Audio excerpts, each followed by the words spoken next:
Tiga faktor penyebab Indonesia kalah daripada Australia. Oke, jadi pada kesempatan kali ini kita mau bahas tiga faktor, tiga penyebab, tiga alasan kenapa Indonesia bisa kalah daripada Australia, guys.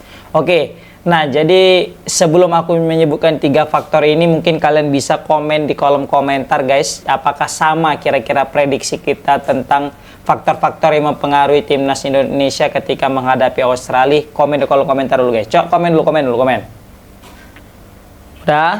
Udah kalian komen? Udah. Mantap kali. Oke, jadi menurut aku ini, guys, ketiga faktor itu. Yang pertama dulu ya. Yang pertama adalah masalah chemistry. Nah, ini mungkin bisa menjadi masalah besar apabila Indonesia menghadapi Australia, guys. Kenapa? Karena banyaknya pemain baru dan adanya pelatih baru pasti akan apa bisa kita bilangnya, akan menimbulkan suatu kejanggalan. Kejanggalan di sini adalah butuh adaptasi antar satu pemain dengan pemain yang lain, butuh adaptasi dengan pola permainan pelatih yang baru, butuh adaptasi dengan metode atau skema yang baru. Karena kita ketahui sebelumnya Indonesia dilatih oleh Coach Sintayong, pasti banget ya kan, beda lah model latihan Coach Sintayong dengan Patrick Kluivert, dan mode untuk bermain juga pasti beda kali cara mainnya. Nah, kita tahu Patrick Kluivert didatangkan, digadang-gadang nanti punya pola permainan yang ofensif, yang nyerang lah gitu ya kan. Beda sama Sintayong yang fokus ke bertahan dan mengandalkan serangan balik. Nah, transisi perpindahan dari bertahan ke menyerang ini, pola permainan yang mana timnas Indonesia udah terbiasa dengan serangan balik, tiba-tiba total football dan menyerang dengan menguasai penguasaan bola. Nah, ini pasti akan mengalami kendala. Tidak langsung 100% nyetel, langsung 100% mantap, dan langsung bisa menemukan yang terbaik. Pasti akan ada sedikit celah, sedikit masalah di antara pemain dan juga pelatih untuk menemukan komposisi terbaik jelang menghadapi Australia, guys. Kan? Itu yang pertama, chemistry. Belum itu baru pelatih dengan pemain. Belum lagi antar pemain. Kita tahu makin banyak pemain timnas yang datang. Ada Ole Romeni, ada Dean James, ada Emil, ada satu lagi siapa? Joel Pelupesi. Dan semuanya ini berada di posisi yang berbeda-beda. Nah, otomatis akan ada yang terganti dan akan ada yang tergusur. Kan? Atau mungkin akan ada nanti semacam perpaduan antara pemain baru dan pemain lama. Contoh kayak di lini tengah. Kayaknya di lini tengah mungkin Ivar Jenner nggak akan main karena akan digantikan oleh Joel Pelupesi. Nah, di sini kan yang mana biasanya Tom Hai bertandem dengan Ivar Jenner pasti akan sedikit canggung, dan mungkin nggak akan canggung kayak pemain lokal kita jumpa dengan pemain diaspora kan, karena mereka mungkin sesama diaspora dan sama-sama Belanda dulunya. Mungkin mereka nggak akan sesulit kayak mungkin Rizky Ridho jumpa dengan Dean James mungkin gitu kan, karena memang kali pertama mereka bertemu dan punya culture yang berbeda, ya kan. Nah, itu sih menurut aku. Jadi kayak misalnya lagi nanti di lini depan, ya kan, ada Orat Mangun, tapi kayaknya Orat Mangun nggak main ya kan, Justin Amar, sorry bukan Orat Mangun, kayak Ole Romeni di lini depan. Ole Romeni pas di lini depan pasti nanti dia akan ada sedikit kecanggungan dengan Rafael Strike misalnya. Ya, walaupun tidak sebesar kecanggungan apabila nanti yang turun Kambuaya gitu dengan Orat Mangun, dengan Ole Romeni, pasti itu sangat beda. Tapi kalau mungkin dengan Marcelino, meskipun dia pemain lokal, tapi karena udah sering main di Oxford, udah sering jumpa, ya kayaknya nggak akan sulit lagi. Nah, seperti itu, guys. Ya, itu mungkin salah satu faktor pertama kenapa Indonesia bisa kalah daripada Australia, yaitu adalah faktor chemistry karena banyaknya pemain baru dan juga pelatih baru. Karena nggak akan mudah, apalagi pelatih baru sekarang ini nggak punya waktu bertanding yang lebih banyak. Karena apa? Mereka langsung main. Aturannya kan maunya ada dulu sesi uji coba dengan beberapa klub atau beberapa tim, beberapa negara. Tapi ini nggak ada uji coba, langsung main. Nah, di sini langsung dipertaruhkan kapasitas daripada seorang Patrick Kluivert DKK, ya kan? Makanya berat nih.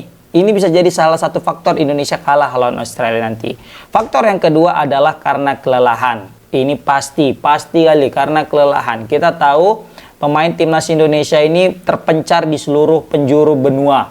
Ada benua Amerika, benua Australia, benua Asia, benua Eropa, kayaknya benua Afrika yang belum, ya kan?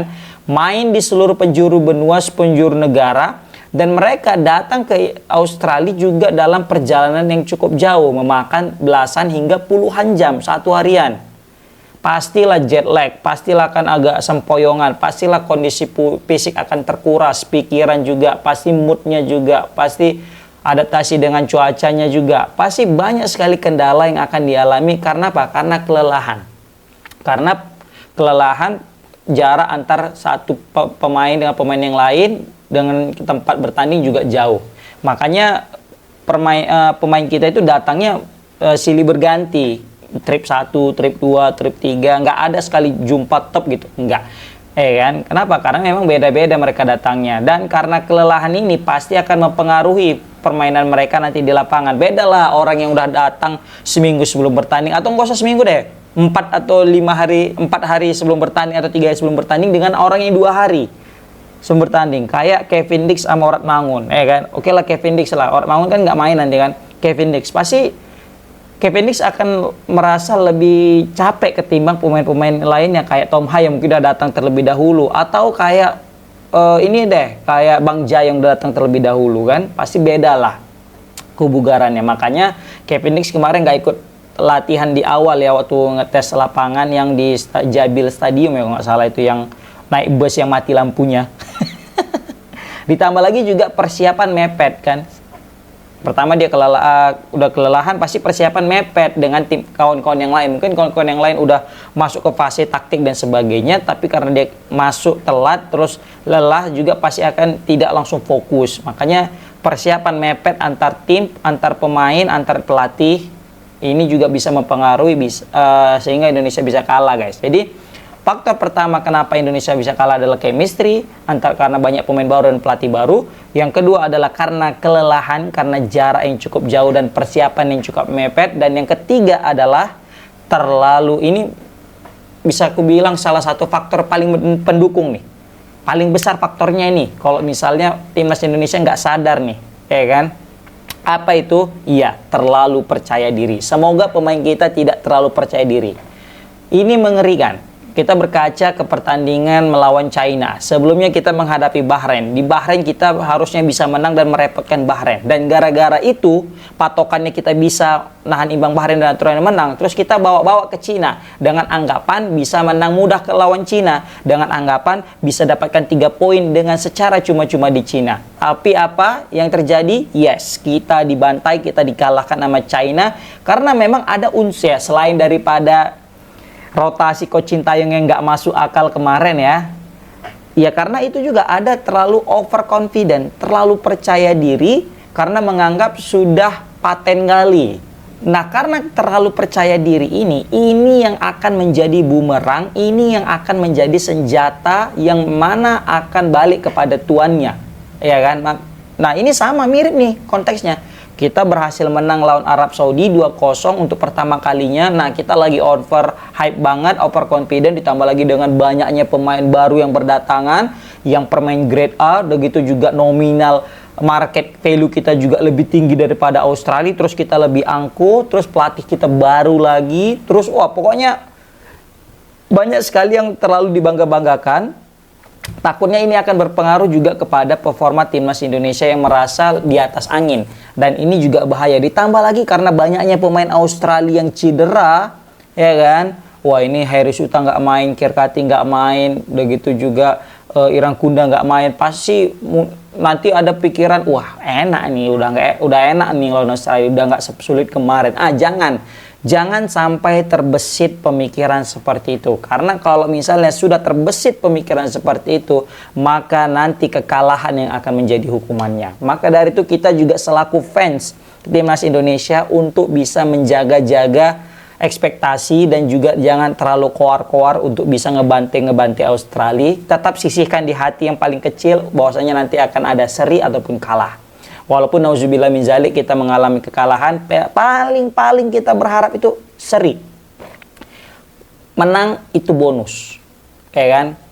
Ya karena kita tahu meskipun Australia itu banyak pemain cedera, tapi kita mesti sadar Mereka itu langganan Piala Dunia yang menyulitkan Argentina, menyulitkan Italia, bahkan mengalahkan beberapa negara-negara kuat di Eropa kayak Denmark.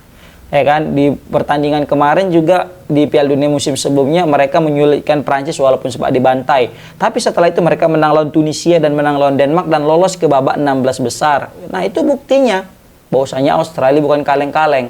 Ya kan? Meskipun tanpa pemain intinya.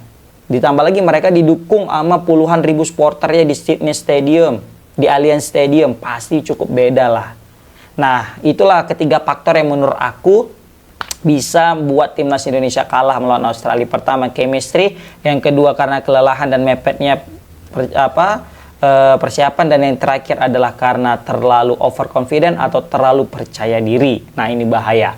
Oke, coba komen di kolom komentar guys. Kalau menurut kalian apa sih kira-kira faktor yang bisa mempengaruhi timnas Indonesia sehingga bisa menelan kekalahan menghadapi Australia? Kira-kira apa nih menurut kalian yang terlewatkan dari aku? Bang, kayaknya gara-gara ini makanya bisa Indonesia kalah. Bisa komen di kolom komentar. Assalamualaikum warahmatullahi wabarakatuh.